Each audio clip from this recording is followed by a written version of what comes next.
For Wall Street Media, this is Nikki. I'm here with Doug, and we'll help you make money in the stock market with information you can't find anywhere else. Hey, kid. Hey. We've got Wall Street Analyst Forum, don't we? We sure do. What do you have for us? We have a video of David Shea, Chairman and CEO of Bowne Co. BNE discusses their focus on programs geared toward diversifying revenue base and new products put in place to drive organic growth, increase market share, and to expand into Europe and Asia. Now, what's our strategy? Our strategy that we put in place over the past 3 years has been to, number one, focus on diversifying our revenue stream. Focus in so that we are not totally dependent on the capital markets. And in 2008, this is the most difficult capital markets environment that we have seen in over 20 years. So we have put in place both programs and opportunities to introduce new products and services to drive organic growth, increase market share, expand into Europe and Asia, and then grow through acquisitions. We've done 4 acquisitions in the past 12 months. We've done 7 acquisitions in the past 3 years. And those acquisitions have enabled us to build a base that is non-cyclical and non-dependent on capital markets activity. But beyond that, we had to relook at our whole operating structure. The operating model that Bowne had developed was built, in the 80s. And it was really centric around having a lot of highly qualified people available on demand so that when the capital markets spiked, we could service our clients better than anyone else. What it didn't take into effect or didn't handle very well are the spikes downward in the marketplace. So we need more flexibility, and we need to lower our cost.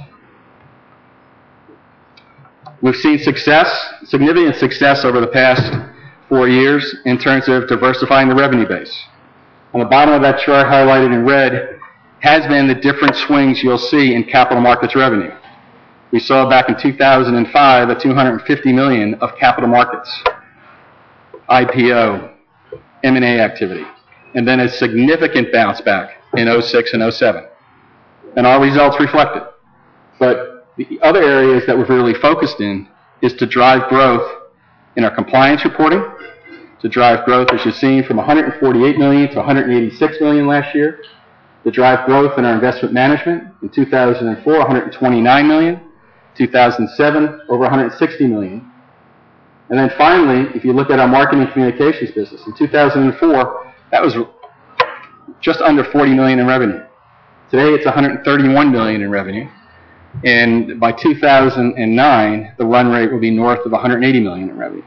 And the reason for that is to have this base of business, the $537 million of non-capital markets revenue, sustain us through challenging cyclical periods of the capital markets. Hey, Wall Street Analyst Forum have good, interesting conferences, and I like how they segment them, right? Like this one was growth companies, industrial products, tech and services, right? I like that too. Yeah. Then I can focus on that and I learn a whole lot about a sector. Mm-hmm. Right? Yeah. David Turney, President, Chairman, and CEO of DRI Corporation, TBUS, discussed innovative products such as their advanced camera system inside public buses, remote shutdown switches in the event of an accident, and new electronic destination sign systems placed on public transportation vehicles displaying external electronic scroll notifications for other vehicles in case of emergency. Yeah, super cool stuff, man. Lots of stuff. Early days for them. I like them. John Jordan, VP, Treasurer, and CFO of Baldwin Technology, BLD, discusses new pre-pack products designed to reduce VOC emissions, which include Pre-Pack Extreme, Pre-Pack Plus, and Pre-Pack Eco-Friendly Cleaning Cloths. Yeah, a nice segment, a nice one. Yeah. Good one. We're here every day at Wall Street Media. You can find us directly at WSMCO.com. Thanks.